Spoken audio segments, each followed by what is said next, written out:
자, 일어나십시오. 예배드리겠습니다.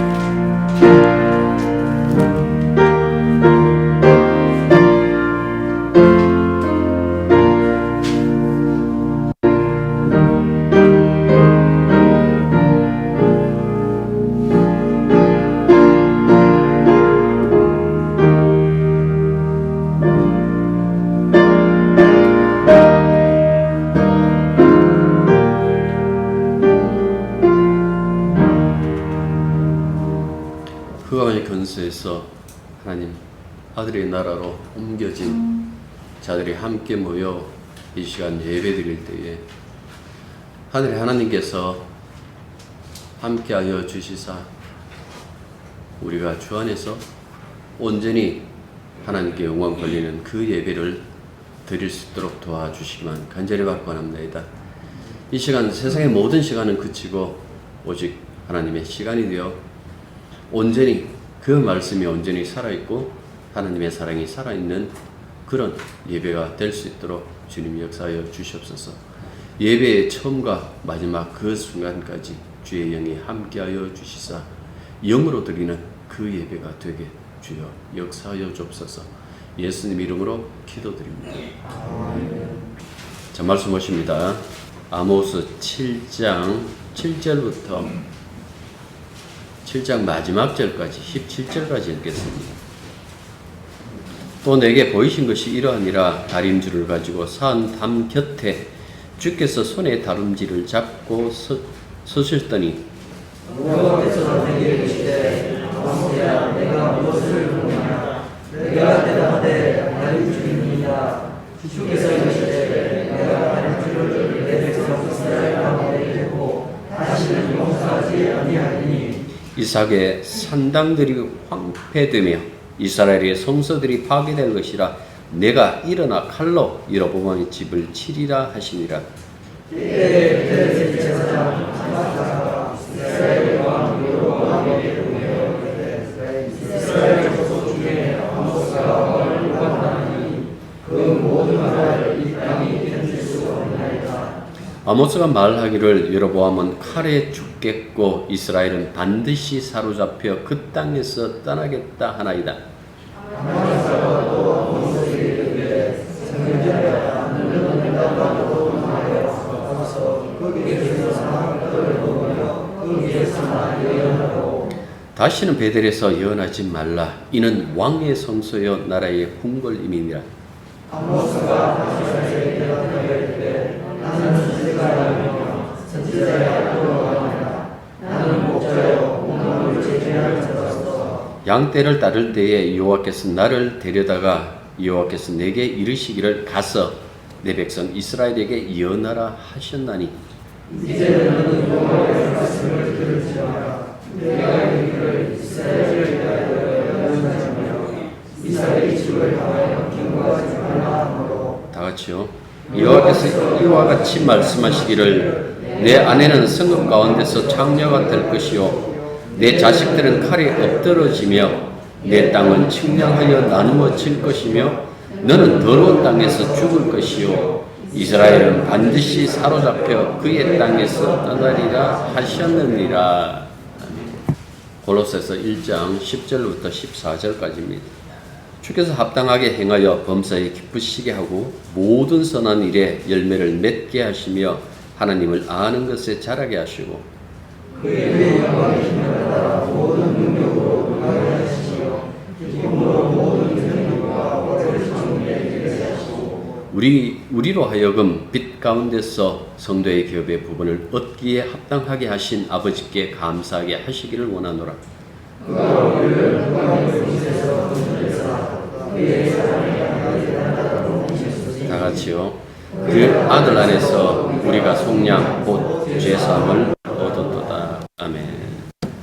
우리가 먼저 읽은 이 구약 아모스는 주전 8세기 북쪽 이스라엘의 여로보암 2세가 통치하던 때를 배경으로 전개되는 그 성경입니다. 이 시기에 이스라엘은 주변 이 국가들의 분쟁으로 인하여 상대적으로 번영과 안정을 누리고 있었습니다. 그 당시에 아시리아는 우라르투 왕국의 공격을 방어하느라 약해져 있었고, 다메섹은 북쪽 하맛과의 전쟁으로 국력이 쇠약해져 있는 상태였습니다. 그러니까 북방의 강대국들이 전쟁에 휩쓸려 국력을 소모하는 동안 이스라엘은 상대적으로 군사적, 경제적으로 안정을 이루고 있었다라는 그 말씀입니다. 문제는 이렇게 나라가 안정될 때에 반대국부의 현상도 나타났는데 그것은 정치인과 관료들이 부패했다는 것입니다. 이스라엘이 그랬습니다. 이 주변 국가들이 도발이 없고 나라가 안정되자 왕과 관료들과 종교인이 누구 하나 빠진 바 없이 다 부패했다라고 그렇게 아모스는 이야기를 하고 있습니다. 부패는 심각한 사회적 양극화와 불평등을 초래했죠. 그래서 왕을 비롯한 지배 집단이 부를 독차지합니다. 겨울 왕궁, 여름 왕궁을 두고 값비싼 상하 침대에서 음란한 행위를 벌이고, 그렇게 그들이 살아갈 때 가난한 자들은 한 컬레 값에 노예로 팔렸다 하고 아모스 2장 6절에서는 말씀해 주고 있습니다. 그리고 힘없는 사람들은 흙먼지 속에 머리가 처박혀 짓밟혔다라고 그들의 삶을 이야기를 하고 있는 거예요. 관리들은 없는 백성들에게 부당한 세금을 부과했고, 재판관은 뇌물을 받고 가난한 자들을 억울하게 했고, 종교인들이 없어서 시대가 악한 것도 아니었습니다. 당시 이스라엘 제일의 종교 중심지가 베델이었는데, 이 베델의 제사장이었던 아마샤는 이스라엘 종교 지도자를 대표하는 인물이었습니다. 그는 가난하고 힘없는 자들을 보호하기보다는 귀족, 신분을 꿰차고 앉아갖고 권력자들의 이익에 종사하고 그들의 재물이나 탐하고 이간을 펼치는 그런 간신의 역할을 하고 있었다라는 그 말씀입니다.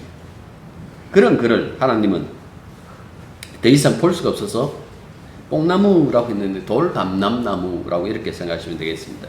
돌감람나무를 배양하는 일개의 농부, 그리고 가끔은 또 목자로서 활동하는 이 일개의 목자 아모스를 불러다가 악한 시대를 경고할 선지자로 세우셨다라는 그 말씀입니다. 자, 우리가 오늘 읽었던 이 아모스 7장 부분은 아모스 선지자가 하나님이 자신에게 보여주신 세 번째 환상에 근거하여 이스라엘의 심판을 예고하는 말씀입니다. 앞서 두 번은요, 하나는 메뚜기 징벌이고 하나는 불 징벌이었으나 야곱이 미약하여 견딜 수 없으니 거두어 달라는 선지자의 요청으로 하나님이 이 두 가지는 거두어 주셨습니다. 그런데 우리 삶 세 판이니까 이번까지 봐주시겠지라고 생각했지만은 이번에는 다른 그 말씀을 하십니다. 7절 다시 보십시오. 또 내게 보이신 것이 이러하니라. 다림질을 가지고 사은 담 곁에 주께서 손에 다림질을 잡고 서셨더니 여호와께서 내게 이르되 아모스야, 내가 무엇을 보느냐? 내가 대답하되 다름줄이니이다. 주께서 이르시되 내가 다림줄을 내 백성 이스라엘 가운데 두고 다시는 용서하지 아니하리니 이삭의 산당들이 황폐하되며 이스라엘의 성소들이 파괴될 것이라. 내가 일어나 칼로 여로보암의 집을 치리라 라고 이렇게 되어 있습니다. 여기서 다림질이라는 것은 아나크라는 이 히브리어로 아나크인데요, 이 주석이나 이 납덩어리를 달려있는 이 측량추, 이렇게 하면 이렇게 해갖고 이제 이 직각 담이 똑바로 제대로 이렇게 삭고 있는가, 왜 이렇게 담 살 때 보면 이렇게 가끔씩 이렇게 이 밑에 추가 달린 줄로 갖고 이렇게 겨냥하지 않습니까? 그게 바로 다림질이에요. 다림질인데, 이 기울기가 너무 심하게 이렇게 사람들에게 위험하다고 생각하면 어떻게 하겠어요? 허물어 버리겠죠. 그래서 그 얘기를 하시는 거예요. 이제는 더 이상 이들을 용납하지 않겠다. 내가 이제는 이들을 멸할 것이다 하고 말씀하는 거예요. 여기서 하나님께서 직접 손에 들고 계신 이 다림줄은 다른 것 아니에요. 하나님의 율법이에요. 하나님의 법이에요. 이스라엘은 하나님이 친히 세우신 나라가 아닙니까? 그래서 나의 백성이라고 그렇게 말씀하잖아요. 그러한 나라에 하나님의 정의가 기울고 공의가 굽었으니까 하나님 친히 다른 줄 손에 들고 재 보시겠다는 거예요. 얼마나 나의 정의가 굽었는지, 나의 공의가 기울었는지 그것을 보시겠다는 거예요.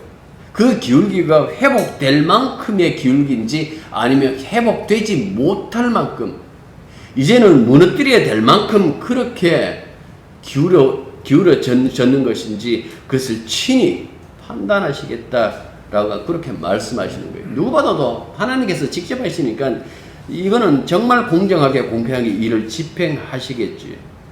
이 심판을 아모스를 통해 가지고 들었던 그 당시의 왕과 권력자들의 마음은 어땠을까요? 하나님의 그 말씀이다 하고 연하니까 그 말씀에 그들의 심장, 비수가 되어서 그들의 심장을 찔렀을까요? 전혀 그렇지 않습니다. 우리가 읽어본 것처럼 전혀 그런 모습이 보이지 않는다라는 그 말씀입니다. 그 엄한 순간에서도 이스라엘의 가장 큰 종교적 영향력을 가진 이 제사장 아모스 예언을 조롱합니다. 그의 말을 요약하면 이런 거예요. 이 선견자야, 너는 왜 남의 영업장에 와서 초를 치고 난리냐? 옆나라로 가라, 유다로 가라. 거기 유다에 가서 네 밥이나 거기서 빌어 먹어라. 네가 활동하기에는 여기 너무 큰 영업장이다. 너는 작은 데 가고 그래서 빌어 먹어야지. 여기 왜 내가 활동하고 있는데 네가 와서 그런 얘기를 하느냐라고 이렇게 풀어서 얘기하면 이런 얘기예요. 그래서 아모스는 그런 얘기를 합니다. 나 선지자물이 아니야. 나는 농부야. 때로는 그 양을 키우는 목자야. 하나님께서 갑자기 하나님의 영을 내게 내리셔서 이 연을 전하라 하기에 내가 왔을 뿐이다 하고 말씀하는 거예요. 그리고 나서 하나님의 심판을 아마샤와 이스라엘에 전하는데 그것은 아마샤의 가정과 이스라엘이 파탄이 되고 그날의 백성들은 사로잡혀서 고국을 떠나게 된다라는 그 얘기였습니다.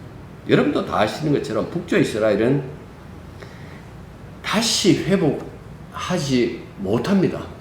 주전 722년에 그들이 멸망하고 역사 속에서 영원히 사라지고 만다라는 그 말씀입니다. 그런데 하나님의 이 다림줄, 좌로도 우로도 치우치지 않고 정말 바로 선 사람이 세상에 있을까요?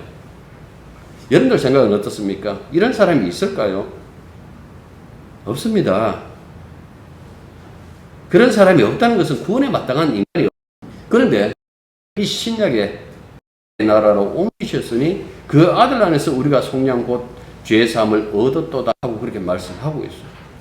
두 가지 이야기 하잖아요. 하나는 하나님이 흑암의 권세에서 우리를 건져내어 하나님 아들의 나라로 옮기셨다는 것이고, 두 번째로는 우리가 아들 안에서 죄 사함을 얻었다는 것이죠. 구원과 죄 사함이 함께 묶인 것은 그분의 나라는 죄를 용납하지 못해요. 그래서 계시록 가고 이렇게 보시면 그 천국의 특징이 뭡니까? 죄인들이 없다는 거예요. 죄인은 거기 들어올 수 없다는 그 얘기를 하잖아요. 여기서 흑암의 권세라는 것은 단순히 겉으로 나타나는 어떤 부도덕함, 폭력적인 어떤 모습만 가리키는 것이 아니에요. 생명을 주지 못하는 것, 혹은 생명을 파괴시키는 그런 세력들을 지금 다 가리키는 거예요. 그러니까 많은 것을 소유하고 있는데 그 허무와 절망과 끝없는 그 욕망에 사로잡혀 있는, 그렇게 살아가는 그 세력을 가지고 흑암의 권세라고 이렇게 말씀하고 있어요. 이에 반해서 아들의 나라는요, 생명의 나라겠죠. 생명의 나라입니다. 그 생명은 죄사함을 통해서 주어진다라는 그 사실을 말씀해 주고 있죠. 그러니까 이 나라의 특징이 뭡니까? 자기의 삶을 스스로 완성해야 된다는 그 강박관념, 그 욕망이 없다라는 그 사실을 가리키고 있는 거예요. 사람들은 자기의 삶에 늘 보면 내가 내 인생에 책임져야 된다는 그런 어떤 그 태도, 그런 것을 가지고 살아가잖아요. 말은 그렇게 하죠. 주님의 은혜로 삽니다. 장로님 오늘 기도하신 것처럼 우리는 예수님의 피번세만 바라봅니다. 오직 말씀으로만 우리가 살아갑니다라고 얘기를 하지만은 실제적인 삶은 그렇지 않죠. 언제나 내가 빠지면 안 된다라는 그 생각을 가지고 우리가 살아간다라는 그 말씀입니다. 성경은 분명히 우리들의 새로운 그 삶을 이야기를 하는데 우리는 지금도 죄의 영향 아래서 허적되기는 마찬가지인데 성경에서 뭐라고 얘기를 합니까? 너희들의 신분이 달라졌다 하고 그렇게 말씀하고 있는 거예요. 하나님의 자녀가 되었다라는 이 이야기를 들을 때마다 조금만 진지하게 우리가 이 말이 가지고 있는 그 속성을 생각한다면 얼굴이 붉어질 거예요. 내가 하나님의 자녀가 맞는가? 어떻게 보면 특혜예요. 지금 이 나라에서는 조금이라도 특혜를 누가 받았다는 그 소리가 들리면 가차없이 공격하잖아요. 그런데 어떻게 보면 이 세상의 모든 이 권세 속에서 바라보면 예수 믿는 사람들은 특혜 받은 거예요. 스스로 자기 발로 흑암의 권세에서 나온 게 아니거든요. 그 권세는요, 우리가 빠져나올 만큼 얇은 권세가 아니에요. 그게 엄청나게 깊은 권세예요. 크고. 한평생에 빠져나오려고 허우적되어도 빠져나올 수 없는 그 세상의 흑암의 권세예요. 그런데 어느 순간에 빠져나와서 빛의 세계 속에 들어와 있다라고 그렇게 말씀하고 있잖아요. 도대체 우리에게 이렇게 특별한 어떤 일이 벌어졌다면 그 일이 벌어진 근거가 무엇인가라는 그 사실은 알아야 되잖아요. 그 사실을 가지고 성경에서는 은혜라고 그렇게 말씀하는 거예요. 복음서를 보시면 유대사회에서 예수님과 유독 이 다투는 무리들이 있어요. 바리새인들이에요. 바리새인들이라는 것은 소위 말해서 7대로 도덕적인 그 삶을 영위했던 그런 이 사람들이죠. 우리는 예수님과 바리새인이 대립하는 것을 성경을 통해서 자주 보니까 바리새인들에 대한 그 선입관이 있죠. 이게 뭔가 하니까 그들은 법으로 자신을 가리는 매우 위선적인 사람일 것이다. 그들은 피도 눈물도 없는 사람들이라. 그러나 당시의 유대사회에서 그들만큼 존경받는 사람도 드물었다고 그렇게 말씀하고 있어요. 그들은 기도나 금식이나 구제나 11조 등 종교적인 측면에서 그 시대의 어떤 집단들보다도 성실하게 실천하는데 앞장섰던 사람들이 바리새파 사람들이었다라는 그 말씀입니다. 그런데도 왜 예수님은 자주 그들을 꾸중했을까요? 그 이유는 한 가지 때문에요. 그들이 끌어안고 사는 그 율법이 인간이 끌어안고 있는 죄의 문제에 대한 근본적인 해결책이 되지 않기 때문에 그들을 꾸중하셨다라는 그 말씀입니다. 그래서 복음에서는 예수님께서 만난 사람들과 안에서 어떻게 보면 당시 사회에서 지탄을 받던 사람들과 사이에 일어난 일도 적잖게 진술을 하는데 뭐 세리들이라든지 창기들 혹은 병든 자들 뭐 죄인들이라고 이렇게 얘기를 하잖아요. 그러니까 종교적인 죄인으로 종교적 사회적으로 죄인으로 취급받는 이 사람들에 대해서는 이상하리만큼 지나치다고 할 만큼 그들을 끌어안는 그 모습을 보여줘요. 그러니까 착하게 살려고 발버둥 치는 사람들은 야단치시고 그 죄를 짓고 늘 보면 그 죄인이라는 그 사실, 내가 하나님 앞에 온전히 서지 못한다는 그 사실을 자기 스스로 인정하는 그런 자들에 대해서는 이상하리만큼 그들을 끌어안는 그 모습을 보여주는, 우리는 복음서에서 그런 모습들을 자주 본다라는 그 말씀입니다. 왜 그럴까? 라고 했을 때 이게 바로 복음의 반전이에요. 율법이 해결하지 못한 죄의 문제에 대한 그 해답을 이들을 통해서 만나는 예수님의 그 태도 속에, 예수님의 말씀 속에 그 해답을 우리들에게 주고 있기 때문에 그렇다라는 그 말씀입니다.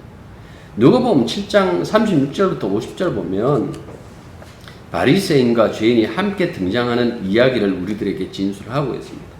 한 바리새인이요, 어느 날 예수님을 자기 집에 초대해요. 보통 여러분들 자기 집에 이렇게 초대하는 사람들은 가까운 사람이나 아니면 존경하는 그 사람을 모시죠. 그래서 할 수 있는 건 뭐 다 이렇게 요리 솜씨를 해갖고 대접을 하는데 그 본문에 나타난 바리새인은 그런 것 같지 않습니다.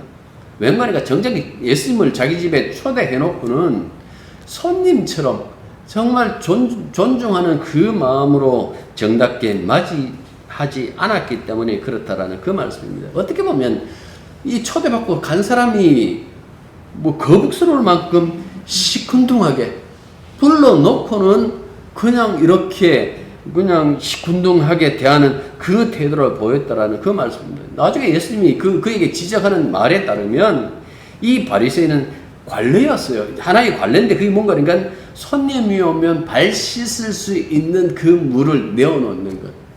그리고 그가 오면 존경의 그 뺨으로 하든지 존경의 그 입맞춤을 하지 않았다라고 이렇게 얘기를 해요.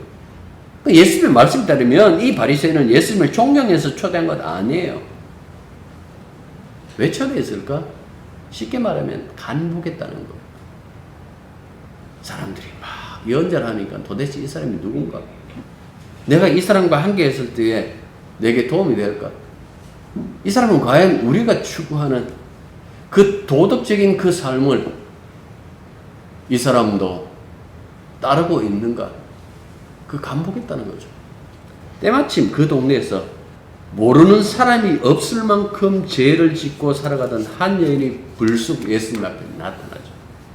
그녀는 예수가 바리새인의 집에 계심을 알고 향유를 담은 옥합을 가지고 와서 예수님 발 곁에 서서 울며 눈물로 예수님의 발을 적시고 자기 머리털로 그 발을 닦고 그 발에 입 맞추고 향유를 부었다 하고 성경은 말씀하고 있어요. 그러니까 이 여인이 예수님 앞에서 눈물을 보였다라는 것은 이 여인의 지금의 심정, 그 영혼의 상태를 고스란히 지금 드러내고 있잖아요. 누가복음은 이 여인이 죄를 지은 여자라고 소개하면서도 이 여인이 지은 죄가 무엇인지는 밝히질 않았어요. 제 생각인데 아마 개인정보 보호 차원에서 그런 것이 아닌가. 그때도 그런 법이 있는지 모르겠지만은 아무튼 학자들이 추론하기는 이렇게 얘기를 해요. 머리를 묶고 있지 않았다면 이 여인이 풀어진 그 머리로 곧바로 예수님의 발에 있는 그 눈물을 닦았다면 아마 이 여인은 창녀였을 것이다. 그녀가 누군지, 그녀가 창녀인지 아닌지 그건 알 수 없지만은 이 여인은 주님 발치에서 눈물을 흘리고 그 눈물로 주님 발을 적시더니 자기 머리카락으로 주님 발을 닦고 그 발에 입 맞추고 향유를 부어드렸다 하고 말씀하고 있어요. 그때 예수님은 그냥 말없이 여인이 하는 대로 그냥 내버려 두셨어요. 이 여인이 그 동네에서 죄인으로 취급받든 말든 그녀의 과거가 어떻게 아픔으로 가득 차 있든 지금 주님은 아마 우리가 상상해 본다라면 그녀에게 따뜻한 그 눈길을 주고 계셨을 거예요. 그런데 이 모습이 못마땅한 사람이 있었죠. 이 바리새인. 예수님을 자기 집으로 초대했던 이 바리새인이 못마땅하게 생각하면서 속으로 이렇게 생각합니다. 사람들이 예수를 선지자라고 하는데 진짜 선지자였다면 자기를 만지는 이 여자가 누구며 어떤 자 곧 죄인인 줄 알았으리라 하고 그 마음을 품은 거예요. 그러니까 이 사람의 이 바리새인에 있어서 이 여인의 눈물은 그냥 아무런 의미가 없는 거예요. 이 여인이 어떤 감정으로 어떤 마음을 가지고 그 예수 앞에서 엎드려 가지고 눈물을 뿌리고 있는지 그거는 이 사람 관심도 없어요.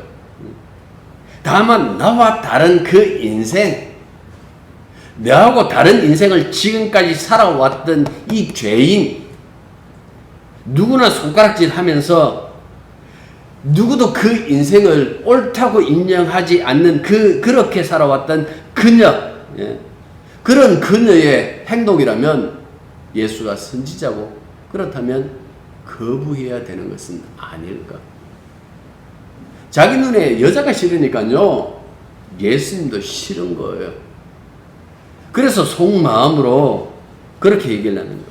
여러분들, 그 시대를 대표하는 종교인의 모습, 그 시대를 대표하는 소위 말해서 시대의 어른, 사회의 어른이라고 그렇게 취급받는 사람의 모습이었다라는 그 말씀입니다.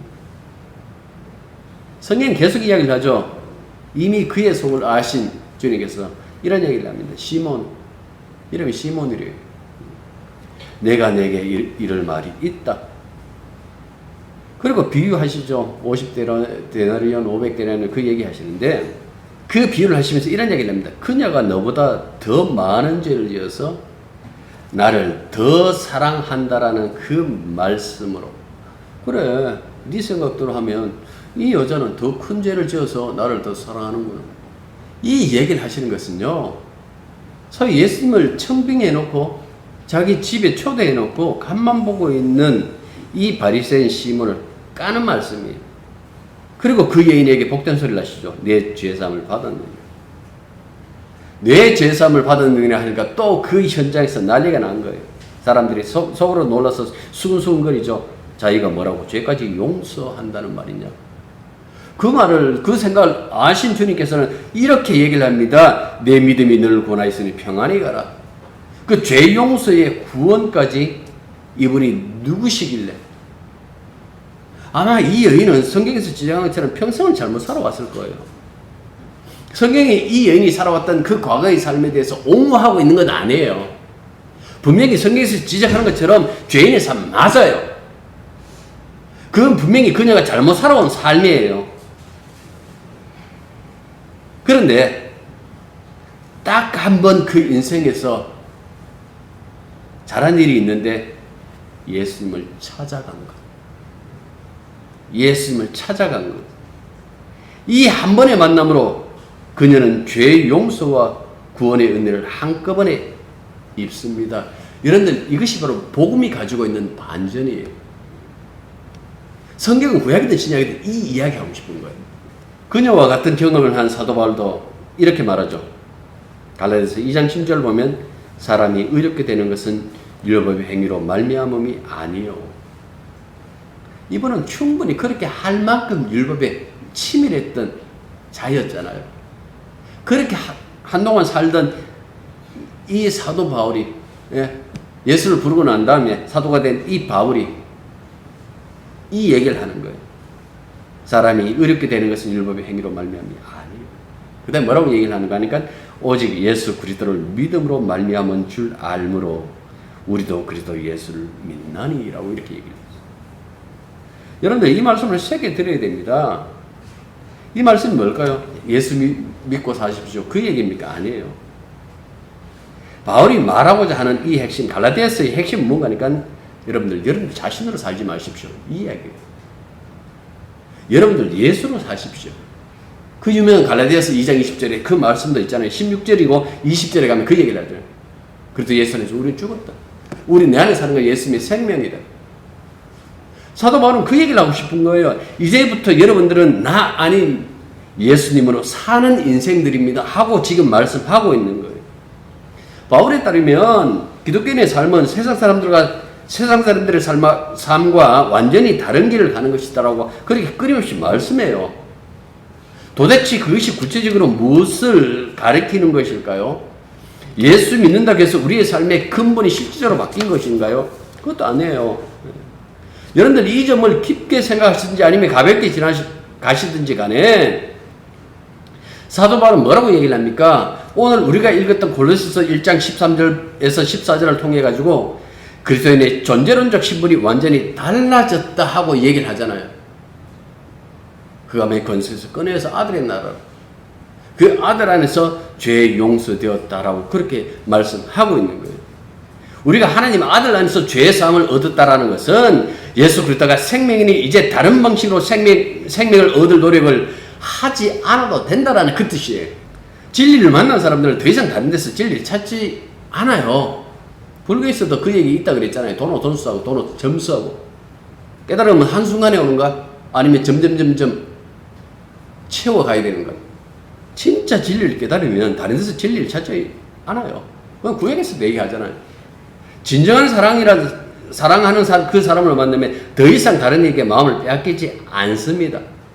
이건 신앙의 상식이에요.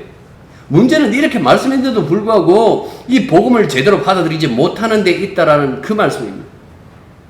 분명 성경에서는 예수님이 나의 생명이라고 말하지만 실질적으로 생명을 다른 데서 찾죠. 그렇게 다른 데서 찾은데 과연 다른 데서 찾은 것이 자기에게 만족을 주느냐? 만족 안 줘요. 여러분들 예수 외에서 혹시 만족을 느낀다면 생각해 보셔야 돼요. 내가 진짜 예수 믿는 걸까? 우리는 살아가면서 이런 시행착오를 반복해요. 왜 반복할까? 여러분들 그거는 끊임없이 주님께서는 일방적으로 그렇게 사랑하시고 우리들에게 손을 내미시는데도 불구하고 뭡니까? 우리는 늘 딴 생각하는 거예요. 다른 방식, 다른 사람들 다 바삐 움직이는데 내 혼자 가만히 있으면 불안한 거예요. 그래서 어느새 자기의 삶을 자기가 책임지는 그 자리에 나가 있죠. 자기 자신에게 책임이 있다고 여기는 것. 이 마음을 가지고 있으면 I can do it 이런 소리 들으면 굉장히 좋아요. 그래, 난 할 수 있어. 네가 책임져야 되니까 너는 할 수 있어 라고 하는 그 소리에 굉장히 그 흥분을 전율을 느끼면서 그런 말에 붙들려 살아간다라는 그 말씀입니다. 성경은 달리 얘기하고 있어요.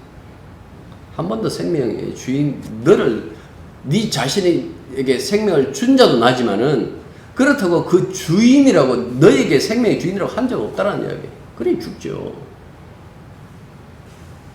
그렇지 않습니까?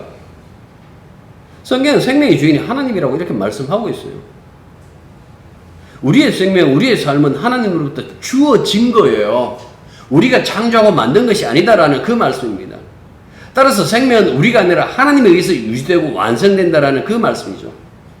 우리가 아는 이 생명이 아니라 정말 더 풍요로워진 그 생명이 있다라는 그 사실을 성경에서 말씀해 주고 있어요. 영생하면서.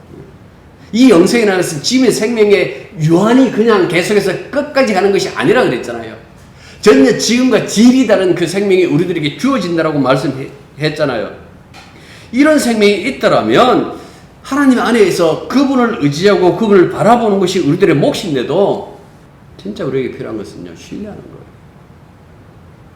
저녁에서 어린아이 같지 않으면 하고 이렇게 얘기를 해요. 뭐 여러 가지 뜻이 있어요. 그 중에서 그냥 쉽게 우리가 생각하면 나이가 어리면 어릴수록 엄마에 대한 그 신뢰 그리고 의지하려는 그것이 굉장히 강하죠.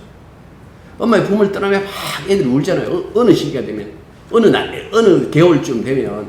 근데 나이가 들면 어떻게든 무슨 핑계를 대든지 간에 벗어나려고 그러죠. 그 어린아이 같지 않으면이라는 그 생각 속에 있는 내가 스스로 어린 뒤에서 내가 이 세상에서 나의 존재를 유지할 것이 아니라고 생각한다라면 우리는 어린아이처럼 되어서 그 엄마의 품에서 모유로 배부른 그 아기처럼 하나님을 전적으로 신뢰하는 것이 굉장히 중요하다라는 그 말씀이죠. 시편 131편은 설명이 필요 없는 말씀이에요. 들어보십시오. 여호와여, 내 마음이 교만하지 아니하고 내 눈이 오만하지 아니하오며 내가 큰 일과 감당하지 못할 놀라운 일을 하려고 힘쓰지 아니하나이다. 실로 내가 내 영혼으로 고요하고 평온하게 하기를 젖된 아이가 그의 어머니 품에 있음 같게 하였나니 내 영혼이 젖된 아이와 같도다. 이스라엘아, 지금부터 영원까지 여호와를 바랄지어다. 이게 시편 131절 전체 구절이에요. 이 말씀을 읽으면서 그렇지, 우리에게 예수님 외에 실제로 필요한 것은 없지.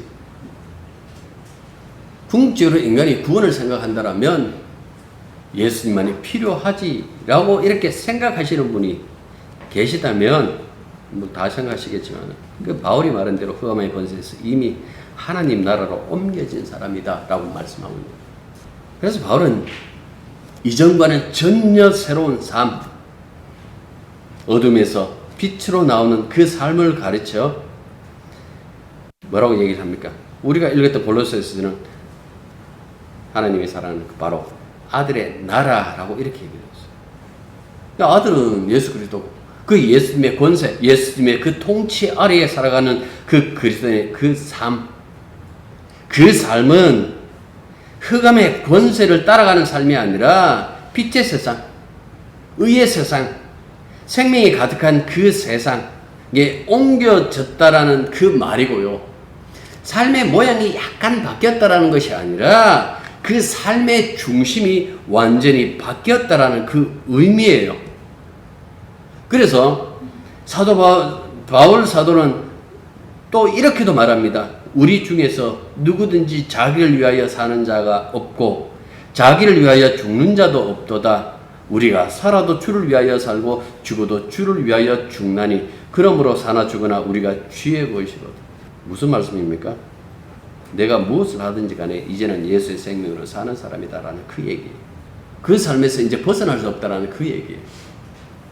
착하게 살아서 예수의 생명을 드러내는 사람이 아니라 내가 어떻게 말하고 어떻게 살든지 간에 나는 이미 주님의 것을 해서 살아갈 수밖에 없는 그 상태에 놓였다라는 것을 먼저 여러분들 깨달으셔야 되는 거예요. 그 다음에 이제 생각하는 거예요. 내가 이 상태인데 기존에 흑암의 권세에 있을 때의 그 사고방식으로 사는 것이 옳은지 아니면 이제는 예수님 안에서 예수님의 통치 아래서 예수님의 권세 아래서 살아간다라면 그 예수님처럼 생각하고 살아가는 것이 옳은지 그건 그 다음에 판단이에요. 그 다음에 판단이 선다라면 여러분들께서 지혜롭게 결정하시겠죠. 어떻게 사는 게 그리스도인으로서 참된 삶인지 그 판단하시겠죠. 그 얘기를 지금 계속해서 성경을 통해서 우리들에게 말씀해 주고 있는 겁니다. 기도하겠습니다. 주님이 이루신 그 복된 세계 속에 이미 들어와 있습니다. 조금만 믿음으로 생각하면 우리가 가야 할 그 길이 보이고 우리가 따라가야 할 그 진리의 모습이 보입니다. 주님, 세상에 있다고 세상 사람들과 똑같은 사람으로 여기지 말게 해 주시옵고 세상에 있지만은 이 세상에 속한 사람들이 아니라 주님께 속해 다른 질서 안에 있는 그런 사람인 것을 알게 해 주십시오. 우리가 노력해서 변화되는 그 인생들이 아니라 주님이 이루신 놀랍고 놀라운 그 은혜의 자리에 살아가며 그분의 사랑이 어떠한지 그분이 어떻게 우리들에게 불쌍히 여김을 주셨는지 그런 부분들을 세상에 펼치고 세상에 늘 거룩한 흘림을 하는 공동체, 교회의 모습이 될 수 있도록 저희들을 붙잡아 주시기만 간절히 바라고 합나이다. 이제 모든 것 주님께 맡기고 따라가길 원합니다. 주께서 우리의 근본을 바꾸셨으니 이제는 바뀌어진 그 근본대로 주만 따라가고 주만 생각할 수 있도록 우리의 연약함을 오늘도 도와주시옵소서. 예수님 이름으로 기도드립니다. 이제는 우리 주 예수 그리스도의 은혜와 하나님 우리 아버지의 크고 놀라우신 사랑과 성령의 교통하심과 교제하심이 진실로 흑암의 권세에서 하나님 아들의 나라로 옮겨진 줄 알고 세상의 질서가 아니라 하늘나라의 질서를 따라가고 그 삶을 살아가는 당신의 자녀들 위해 이제부터 항상 함께 있기를 축원합니다.